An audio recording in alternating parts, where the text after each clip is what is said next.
বন্ধু আৰু বান্ধৱীসকল, প্ৰতি বছৰৰ দৰে এই বছৰো শ্ৰী শ্ৰী লেংটা সত্ৰত জেঠ মাহত আয়োজন কৰা হোমক কীৰ্তন এইবেলি ৰাইজৰ মংগলৰ অৰ্থে অনুষ্ঠিত কৰে।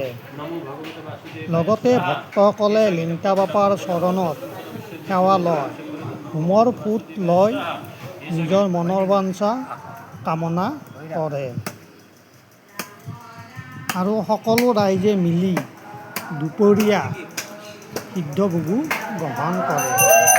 ইপিনে আয়তীসকলে নাম প্ৰসংগও কৰে আৰু বিভিন্ন ধৰণে বিভিন্ন কামত সমূহ ৰাইজে মিলি সকলো কাম নিয়াৰিকৈ সম্পন্ন কৰে।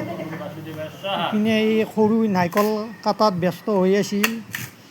ইপিনে ৰাতিপুৱা টাইমত এয়া আই মাতৃসকলে আঞ্জা তৰকাৰী কুটি আছিল, এয়া সকলোখিনিয়ে মিলি। ইপিনে এয়া বলেন বাপু আৰু থানেশ্বৰ চামাৰ লোকে আমাৰ আপা চানা আপা।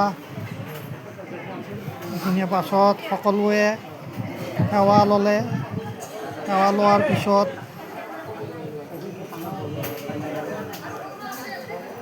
এয়া চাওক, সকলো ৰাইজ এই লেংটা সত্ৰৰ বাকৰিত উপস্থিত হৈ সেৱা লয়। ইপিনে আজি আছিল কৰ্দৈ, টেঙা, কচু, লাও।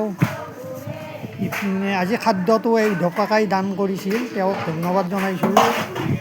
ইপিনে টেপুদা আৰু থানেশ্বৰ চামাৰিতে আৰু নিতুই পাকঘৰৰ দায়িত্বখিনি সুচাৰুৰূপে পৰিচালনা কৰিছিল।